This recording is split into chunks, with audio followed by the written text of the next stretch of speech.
Di pertemuan keempat, yaitu teknologi sediaan liquid, ya.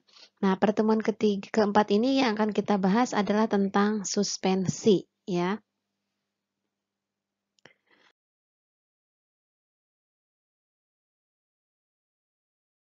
Nah, apa itu suspensi? Menurut Farmakope Indonesia, bahwa suspensi merupakan sediaan cair yang mengandung partikel tidak larut dalam bentuk yang halus, kemudian dia terdispersi ke dalam fase cair, ya. Kemudian ada juga menurut buku tentang farmasi dengan pengarangnya Lahman bahwa suspensi merupakan sistem heterogen yang terdiri dari dua fase, yaitu fase kontinu atau fase luar yang berupa cairan ataupun semi padat, dan fase terdispersi ya atau fase dalam yang berupa partikel tidak larut. Nah, suspensi itu sendiri dari segi ukuran partikel itu lebih besar dari 10 mikrometer ya. Jadi ukurannya agak lebih besar. Kemudian partikel suspensi dapat dilihat pada mikroskop biasa, kemudian dapat juga dipisahkan dengan cara penyaringan. Nah, di dalam sediaan farmasi atau di dalam bidang farmasi, suspensi ini biasanya dibuat untuk sediaan cair yang dia tidak larut, ya. Nah, kenapa sediaan tadi yang di bidang farmasi harus dibikin suspensi? Nah, ini beberapa alasan bahan aktif yang diformulasikan dalam bentuk sediaan suspensi. Yang pertama, karena ada beberapa pasien atau orang yang tidak bisa menelan obat dalam bentuk tablet ataupun kapsul, sehingga bisa dibikin sediaannya adalah suspensi. Kemudian ada beberapa zat aktif yang sukar larut di dalam air. Jadi untuk zat aktif yang sukar larut di dalam air, alasan nanti dibikin sediaannya adalah bentuknya adalah suspensi. Kemudian ada juga zat aktif yang dalam bentuk terlarutnya dia berasa pahit, ya, sehingga kita modifikasi sediaannya dalam bentuk suspensi. Kemudian ada juga alasan lain adalah lebih stabil secara kimia daripada dalam bentuk yang terlarut. Jadi dia lebih stabil dalam bentuk suspensi. Kemudian lebih siap secara bioavailabilitas daripada sediaan tablet ataupun kapsul, ya. Nah, dari suspensi ini beberapa keuntungan ya tadi, kenapa sediaan suspensi itu dibuat. Ada beberapa keuntungan. Yang pertama tadi untuk yang pasien sulit menelan itu lebih mudah. Kemudian homogenitasnya lebih tinggi dibanding bentuk sediaan yang padat. Kemudian lebih cepat terabsorpsi dibanding sediaan tablet ataupun kapsul. Kemudian dapat juga menutupi rasa yang tidak enak dan juga dapat mengurangi penguraian untuk zat aktif ya. Tetapi dari segi keuntungan tadi dibikin sediaan suspensi ternyata ada beberapa kekurangan dari sediaan suspensi, yaitu dari segi kestabilan ya, stabilitasnya dia rendah, dia bisa membentuk kristal ya. Selain membentuk kristal juga bisa terbentuk caking ya. Jadi dia mengendap keras. Jadi di sediaannya bisa terbentuk caking. Kemudian alirannya menyebabkan sukar dituang ya kalau dia sudah stabilitasnya kurang, sehingga dia bisa menyebabkan alirannya sukar untuk dituang. Kemudian ketepatan dari dosis juga lebih rendah dibanding larutan ya, karena tadi biasanya harus dikocok lebih dahulu. Nah, jika terjadi perubahan suhu, kadang terjadi perubahan sistem dispersinya, ya itu kekurangannya.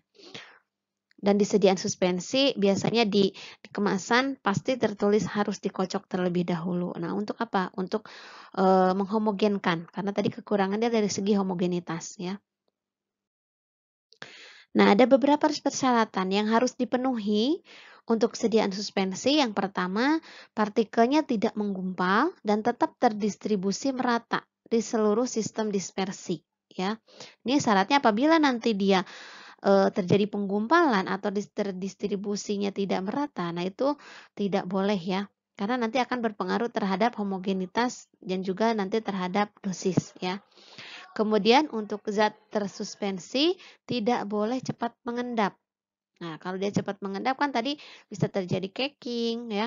Kemudian juga kalau dia tidak dikocok kan jadi tidak homogen. Kemudian bila partikel-partikel mengendap ya, tidak boleh membentuk gumpalan padat. Ya, jadi kalau dia terdispersi kembali jika dikocok ya. Nah, kemudian tidak boleh terlalu kental hingga nanti bisa dituang dari botol atau bisa melewati jarum injeksi. Ya. Kemudian untuk beberapa sediaan luar harus cukup cair ya sehingga nanti dia bisa atau mudah tersebar di permukaan. Ya, seperti itu.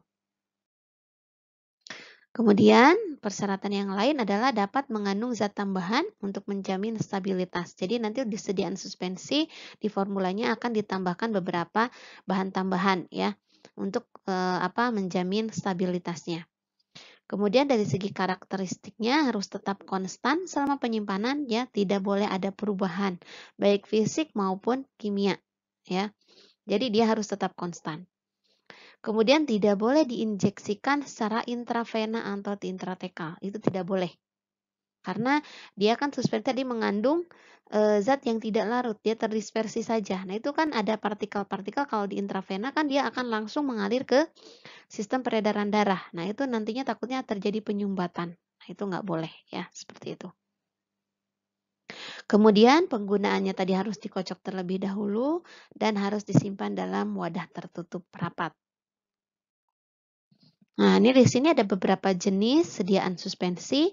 Ada suspensi oral, ada suspensi topikal, ada suspensi tetes telinga, ada suspensi optalmik ya. Optalmik itu untuk mata, ada suspensi injeksi, dan juga ada injeksi yang terkonstitusi ya. Ini jenis-jenis sediaan suspensinya. Kita bahas satu-satu. Yang pertama untuk suspensi oral. Nah, mungkin kalian pernah menggunakan dan sering mungkin ya sering maksudnya pernah pakai yang sediaan suspensi oral. Nah, suspensi oral itu merupakan sediaan cair yang mengandung partikel padat dalam bentuk halus yang terdispersi dalam fase cair dengan bahan pengaroma yang sesuai untuk penggunaan oral ya. Nah, di sini ada dua macam suspensi yang oral, ada suspensi yang langsung digunakan, ada yang suspensi dikonstitusikan ya. Jadi contohnya ini yang langsung digunakan, misalkan ada beberapa sediaan obat, mah gitu kan. Sediaan obat mah yang nantinya harus yang pas mau dipakai bisa langsung diminum, tapi harus tadi ada tanda dikocok terlebih dahulu. Kemudian ada juga suspensi yang harus dikonstitusikan. Jadi sebelum digunakan, contohnya obat antibiotik. Nah, biasanya obat antibiotik itu dikonstitusikan dulu sebelum dipakai dan itu harus dihabiskan segera ya. Itu contohnya antibiotik. Kenapa? Jadi namanya yang suspensi untuk obat antibiotik ini karena dia tidak stabil dengan adanya larutan, dengan adanya air, makanya dia bentuknya suspensi yang dikonstitusikan. Ya, seperti itu. Kemudian ada yang kedua suspensi topikal, sediaan cair yang mengandung partikel padat dalam bentuk halus yang terdispersi dalam pembawa cair yang ditujukan untuk penggunaan kulit. Nah, biasanya yang sering dipakai untuk contoh dari suspensi topikal ada lotion ya. Kalian mungkin pernah ya Ibu contohkan merek yang untuk kayak Caladin lotion. Nah, itu bentuknya adalah suspensi. Nah, syaratnya dia harus mudah nyebar di kulit, tidak mudah mengalir di kulit, dan juga cepat kering. Akan membentuk lapisan pelindung. Ya, seperti itu. Itu syarat untuk suspensi topikal. Kemudian ada suspensi tetes telinga. Nah, ini sediaan cair yang mengandung partikel halus yang ditujukan untuk diteteskan pada bagian luar. Ya, telinganya bagian luar. Jadi bukan untuk dimasukkan ke dalam telinganya. Itu beda lagi dengan tetes telinga yang dimasukkan ke ini ya. Nah, itu tidak boleh. Ini hanya bagian luar saja. Kemudian ada suspensi optalmik yang untuk mata. Nah, sediaan cair partikel-partikelnya dia sangat halus yang terdispersi dalam cairan pembawa khusus untuk pemakaian pada mata. Ya. Syaratnya di sini partikelnya harus termikronisasi, jadi harus sangat kecil sekali karena untuk di mata ya. Kemudian tidak boleh digunakan jika ada massa yang mengeras. Nah, itu tidak boleh. Berarti dia sudah tidak stabil ya, seperti itu. Kemudian ada suspensi yang injeksi. Nah, sediaan cair steril ini berupa suspensi serbuk dalam medium cair yang sesuai. Nah, ini biasanya harus karena tadi misalkan zat aktifnya dia tidak stabil dan juga dia tidak larut. Nah, dia didispersikan. Nah, ini syaratnya tidak boleh apa? Tidak boleh menyumbat jarum suntik. Nah, berarti otomatis partikel harus kecil sekali. Kemudian tidak disuntikan secara intravena ataupun dalam larutan spinal. Itu nggak boleh, ya. Nah, kemudian ada juga suspensi injeksi yang terkonstitusi. Jadi nanti sediaan padat kering jadi nanti ada dipisahkan. Biasanya di ampulnya itu dia kering. Nanti mau dipakai baru ditambahkan larutan pembawanya atau larutan untuk melarutkannya sesuai persyaratan nanti untuk sediaan steril. Nanti cara makainya harus disesuaikan untuk sediaan steril. Jadi harus benar-benar penggunaannya aseptis ya. Sediaan padat kering dengan bahan pembawa sesuai untuk membentuk larutan yang memenuhi semua persyaratan suspensi steril ya di sana. Nah, untuk stabilitas suspensi ada beberapa faktor yang mempengaruhi stabilitas. Ini yang pertama ukuran partikel ya. Ini yang mempengaruhi stabilitas suspensi. Jadi bagaimana agar suspensi dia itu stabil, kita harus memperhatikan beberapa faktor. Yang pertama ini ukuran partikel. Ini sangat erat kaitan sekali dengan stabilitas suspensi. Nah, di sini makin kecil ukuran partikel, maka dia akan makin luas dari penampangnya ya. Sehingga nanti daya tekan ke atas semakin besar. Sehingga dia akan memperlambat gerakan partikel untuk mengendap. Nah, otomatis ini kalau dia ukuran partikelnya kecil, luas permukaannya dia akan semakin besar. Nah, sehingga dia daya tekan ke atasnya dia akan makin besar. Jadi otomatis dia akan agak mengapung. Jadi dia tidak langsung turun ke bawah. Jadi dari segi gravitasi dia bobot masanya akan lebih kecil kalau dia ukuran partikel kecil. Sehingga dia akan proses pengendapannya dia akan lambat. Ya, seperti itu. Sehingga apabila dia nanti misal kita mendapatkan sediaan suspensi yang kita buat itu mudah mudah mengendap, berarti ukuran partikelnya harus diperkecil ya. Nah, apabila dia ukurannya besar sehingga luas penampangnya akan kecil sehingga daya tekanan ke atas dia kecil sehingga akan mudah mengendap ya. Jadi bagaimana untuk memperlambat laju pengendapan? Nah, itu bisa dengan tadi memperkecil ukuran partikel. Nah, dengan cara nanti proses pembuatannya boleh menggunakan mixer atau dengan homogenizer ya. Nah, itu atau dengan mortir. Jadi kita untuk proses pembuatannya harus disesuaikan. Jadi misalkan sediaan zat aktifnya kita ini dulu. Ukuran partikel diperkecil terlebih dahulu. Seperti itu ya. Kemudian yang kedua, faktor yang mempengaruhi stabilitas suspensi adalah kekentalan atau viskositas. Nah, di sini dengan menambah viskositas cairan, gerakan turun partikel dia akan lambat. Jadi laju pengendapannya dia akan lambat, ya. Jadi viskositas itu kekentalan. Jadi kalau dia kental, semakin dia kental, tapi jangan terlalu kental juga, nanti dia akan susah untuk dituang, ya. Nah, di sini untuk memperlambat laju pengendapannya, viskositas cairannya dia harus dinaikkan. Sehingga nanti dia akan tetap stabil. Nah, tapi tidak boleh terlalu tinggi kadar viskositasnya, karena nanti akan sulit dituang maupun sulit dikocok ya. Kalau misalkan kalian pas nanti bikin ukuran partikel sudah, tapi tetap masih dia mengendap. Nah, berarti untuk memperlambat laju pengendapannya, kita viskositasnya agak dinaikkan, tapi jangan terlalu tinggi juga ya. Nah, ini viskositas itu berdasarkan ini ya. Ada hukum Stokes ya namanya. Nah, ini perhitungannya seperti ini nanti. Kemudian yang ketiga adalah jumlah partikel atau konsentrasinya. Ya, jika di dalam suatu ruangan terdapat partikel yang jumlahnya dia besar, maka dia akan sulit melakukan gerakan bebas. karena nanti sering terjadi benturan antar partikel. Nah, benturan ini dia akan mengakibatkan terbentuknya endapan. Jadi di jumlah partikel di sini ya atau konsentrasi, bayangkan aja gini, kalian di dalam satu ruangan di kelas ya, jumlahnya itu dia banyak sekali mahasiswanya. Sehingga nanti kan dia otomatis kalau terlalu banyak dia akan terjadi gesekan ya. Sehingga nanti lama-kelamaan kan kalau dia terjadi benturan juga akan menyebabkan kalian bergeser kan, sehingga nanti akan sulit sekali. Nah, akhirnya sama seperti suspensi, jika nanti partikelnya terlalu besar jumlahnya, dia akan sulit nanti gerakan bebasnya, sehingga nanti akan cepat terbentuk endapan. Nah, jadi semakin besar konsentrasi partikel, kemungkinan nanti terjadi endapannya pun dia akan semakin besar, sehingga partikelnya akan mudah mengendap. Jadi harusnya diperkecil nantinya konsentrasinya. Kemudian yang keempat, ada sifat atau muatan partikel yang tersuspensi. Ya. Nah, tadi disebutkan, suspensi adalah suatu sistem antarmuka yang tidak stabil, ya. Nah, hal ini disebabkan akibat apa? Besarnya luas permukaan partikel tadi ya. Karena ukuran partikelnya kecil, dia akan menyebabkan peningkatan energi bebas permukaan. Sehingga kondisinya dia tidak akan stabil. Nah, bagaimana agar dia stabil?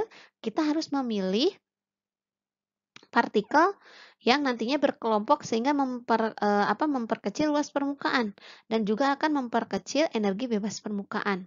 Ya, sehingga nantinya biasanya akan ditambahkan yang namanya surfaktan. Jadi untuk memperkecil tegangan permukaan, ya. Seperti itu. Jadi kita tambahkan surfaktan.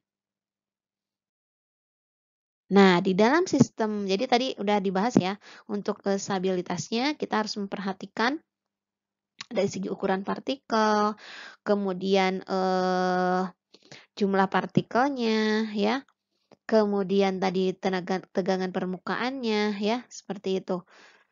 Kemudian viskositas, jadi ada 4 macam yang kita perhatikan dalam pembuatan sediaan suspensi ini ya. Nah, di dalam sistem suspensi ini kadang kita atau berhadapan dengan yang namanya flokulasi dan deflokulasi atau suatu ketidakstabilan ya. Ini suatu ketidakstabilan sediaan suspensi ya.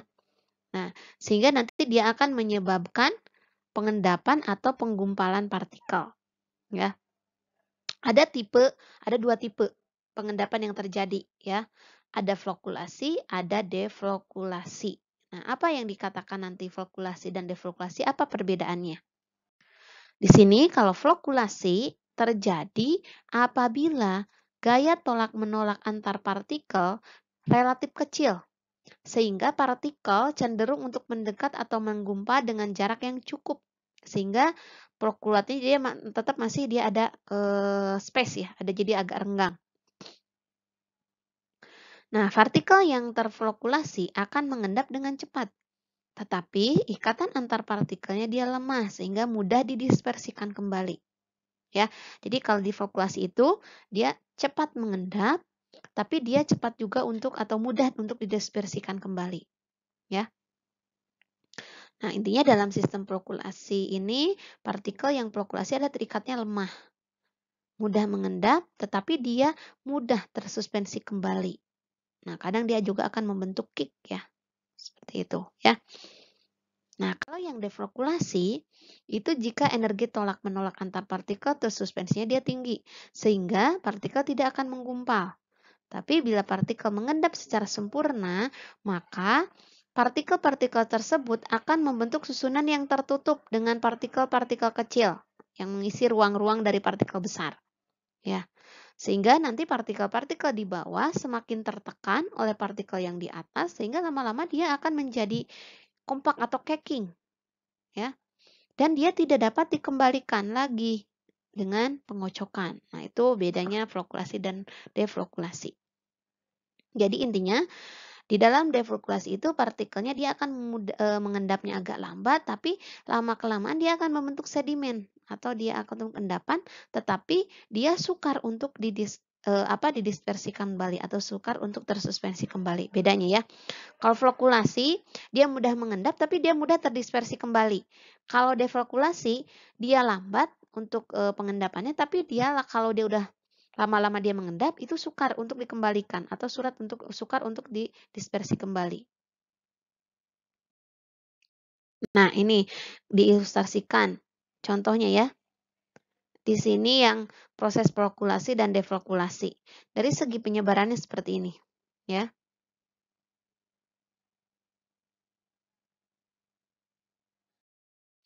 Kemudian ini ada beberapa parameter pengendapan tadi karena untuk biar dia kan pasti yang bentuknya suspensi itu akan mudah terjadinya pengendapan. Di sini parameter pengendapan, volume pengendapan atau derajat flokulasi yaitu suatu rasio dari volume sedimentasi terhadap volume mula-mula dari suspensi sebelum mengendap. Disebut dengan V0 atau volume mula-mula. Nah, ini nanti kalian untuk apa? Parameter pengendapan ini untuk dievaluasi, evaluasi sediaan. Ini pasti dilakukan, yaitu volume pengendapan atau derajat flokulasi. Ya.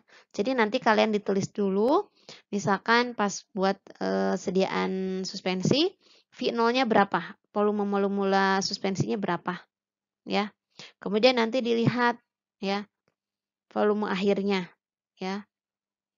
Nah, jadi nanti untuk melihat volume sedimentasi adalah VU atau volume akhir endapan dibagi dengan V0 atau volume awal suspensi.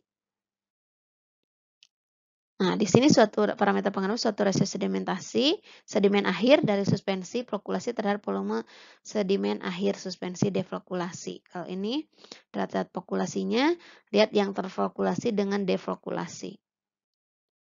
Misalkan ini ada berapa volume sedimentasi dari 5% berat per volume suspensi Mg karbonat dalam air jika volume awalnya 100 dan volume akhirnya ada 30. Dengan jika derajat flokulasinya ada 1,3. Nah, bisa dihitung. F-nya berarti VU-nya ada 30, V0-nya ada 100 jadi 0,3 sehingga nanti parameternya adalah tadi di rumus adalah flokulasi dibagi dengan dibagi dengan yang ini nih, rumus yang ini. Sehingga nanti didapat, jadi derajat flokulasi sudah diketahui 1,3, F-nya tadi 0,3. Nah, sehingga F-nya ada 0,23. Seperti itu. Nah, ini jadi hal-hal yang harus diperhatikan dalam suspensi. Tadi kecepatan sedimentasi. Nah, berarti di sini ya, reologi, pembasahan serbuk, floatasi atau terapung, pertumbuhan kristal, dan pengaruh gula. Nah, ini kecepatan sedimentasi. Reologi, aliran plastisnya, aliran plastis berhubungan dengan partikel yang terflokulasi dalam suatu suspensi pekat. Akibatnya dia akan membentuk struktur yang kontinu. Ya. Kemudian pembasahan produk terhadap kritis pembuatan suspensi ini harus diperhatikan. Ya. Dari nanti pembasahan atau wetting partikel padat, pengusiran udara dan permukaan partikel cairan. Jadi harus bagaimana pembasahan dulu serbuknya ya. Nah, biasanya untuk menurunkan tegangan permukaan. Ditambahkan dengan wetting agent atau surfaktan ya. Karena tadi dia kan tidak larut di dalam pelarutnya sehingga dia bagaimana untuk memperkecil tegangan permukaannya. Kemudian floatasi atau terapung itu berdasarkan tadi perbedaan berat jenis, bobot jenis. Partikel padat terbasahi sebagian, adanya absorpsi gas pada permukaan sehingga bisa ditambahkan dengan adanya humektan ya. Nah, kadang juga di dalam di dalam sediaan suspensi ini terjadi kristal ya. Nah, ini beberapa yang memicu terjadinya kristal adalah keadaan jenuh, pendinginan ekstrim dan pengadukan cepat, sifat aliran pelarut yang dapat mengkristalkan zat aktif, keberadaan kosolut ya, kondisi saat proses pembuatan dan juga digunakan cara phase drive cycling atau dengan diturunkan sampai titik beku lalu nanti dinaikkan lagi agar dia mencair ya. Nah, ini dapat dilihat pertumbuhan kristal. Jadi kalau dia ada Jadi cara untuk mengetesnya itu seperti ini ya. Diturunkan sampai dia titik beku suhunya, kemudian nanti dinaikkan lagi sampai dia mencair. Bagaimana? Apakah nanti terbentuk kristal atau tidak ya? Nah, biasanya yang berpengaruh terhadap tadi suspensi itu adalah pengaruh gula. Nah, biasanya karena tadi untuk menambah rasa ya, menutupi rasa, itu biasanya ditambahkan dengan adanya pemanis atau gula. Nah, itu akan berpengaruh terhadap apa? Viskositas. Nah, gula akan meningkatkan viskositas. Nah, konsentrasi yang gula juga akan mempercepat kristal. Nah, itu di tutup botolnya biasanya kalau kita buka kadang suka ada kristal gitu. Nah, itu pengaruh dari gula. Kemudian ada pembatasan ya untuk penggunaan gula ini tergantung ya nanti dipakainya seperti apa. Jadi ada pembatasan. Nah, komponen di dalam suspensi itu ada fase terdispersi, ada fase pendispersi. Nah, fase terdispersi itu namanya fase internal atau fase discontinue, ada fase pendispersi atau fase eksternal atau fase continue. Kemudian tadi kan ditambahkan dengan adanya untuk menurunkan tegangan permukaan itu biasanya ditambahkan suspending agent ya. Nah, agar dia zat yang tidak larut di dalam air bisa dia terdispersi. Jadi bukan larut ya, beda. Jadi kelihatannya larut tapi benar bukan larut, itu terdispersi. Contoh susu ya. Susu itu bukan larut ya, bukan larutan, tapi dia suspensi, bentuknya dia terdispersi. Kalau kita bikin larutan susu, nah itu namanya suspensi, jadi terdispersi. Ya. Kalau gula baru dia larut, garam larut. Dia kalau misalkan susu ya dia bukan larut ya. Kayak kalian bikin kopi juga sama ya. Kopi ya. Kopi itu dia terdispersi. Nah, namanya sekali suspensi kalau di dalam kehidupan sehari-hari ya. Nah, biasanya ini untuk biar dia dapat terdispersi ditambahkan suspending agent. Nah, suspending agent ini ada beberapa sumbernya, ada dari alam atau yang sintesis. Nah, ini yang dari alam, contohnya adalah golongan gom, ada PGA, Fulvis gumi arabica atau akasia. Nah, ini dari tanaman akasia. Dia dapat larut dalam air tapi dia tidak larut etanol. Nah, tapi dia mudah rusak oleh bakteri sehingga dalam suspensinya perlu nanti ditambahkan pengawet. Kemudian ada juga kondrus ya. Kondrus dari tanaman ini. Dia akan bisa digunakan sebagai suspending agent. Kemudian ada tragakan. Ini masih dari alam ya. Ada kondrus, ada gom, ini ada tragakan. Tragakan juga dari tanaman. Dia akan membentuk musilago ya. Musilago tragakan ini lebih kental dibanding musilago dari gom Arab ya. Kemudian ada algin. Nah, ini biasanya di alga ya, dari ganggang laut. Nah, konsentrasi yang digunakan sekitar 1-2%. Nah, ini suspending dari alam itu ada gom, ada kondrus, ada tragakan, juga algin. Nah, ini perlu diingat ya sumbernya. Nah, ini yang bukan dari yang bukan dari alam. Nah, ini yang golongan bukan gom, itu dari tanah liat, ada bentonit, ada pigum, ada hektorit. Nah, ini suspending agent dari golongan tanah liat. Kemudian ada juga dari derivat selulosa. Ada metil selulosa, karboksimetil selulosa atau CMC, hidroksimetil selulosa. Nah, ini yang sering kita pakai adalah CMC ya. Karboksimetil selulosa itu berarti bukan dari alam, dari sintesis ya. Seperti itu. Kemudian, selain itu komponen di dalam formula suspensi, selain zat aktif, kemudian ada suspending agent, juga ditambahkan pengawet. Nah, pengawet ini yang sering digunakan adalah butil parabenzoat, etil parabenzoat, propil parabenzoat. Ini perbandingannya konsentrasinya ya. Kemudian ada nipagin, nipasol. Nah, sering digunakan ini ya. Konsentrasinya kalau nipagin, nipasol 1%. Nah, metode pembuatan suspensi ini ada metode dispersi, ada metode presipitasi. Kalau metode dispersi itu jadi langsung ditambahkan bahan serbuk obat ke dalam musilago yang telah terbentuk, baru nanti diencerkan. Jadi kalian bikin dulu musilagonya ya, sehingga tadi dari suspending agentnya tadi musilago dibikin musilago, kemudian nanti tinggal ditambahkan zat aktifnya. Setelah itu setelah terbentuk musilago, dengan serbuknya tinggal diencerkan atau nantinya di-add ya. Kalau yang presipitasi, tadi nanti zat aktif yang didispersikan dilarutkan dulu dalam pelarut organik. Nanti larutan itu diencerkan dengan larutan pensuspensi. Nah, baru terjadi nanti kalau dia ada akan terjadi endapan halus, tapi dia akan mudah tersuspensi kembali ya.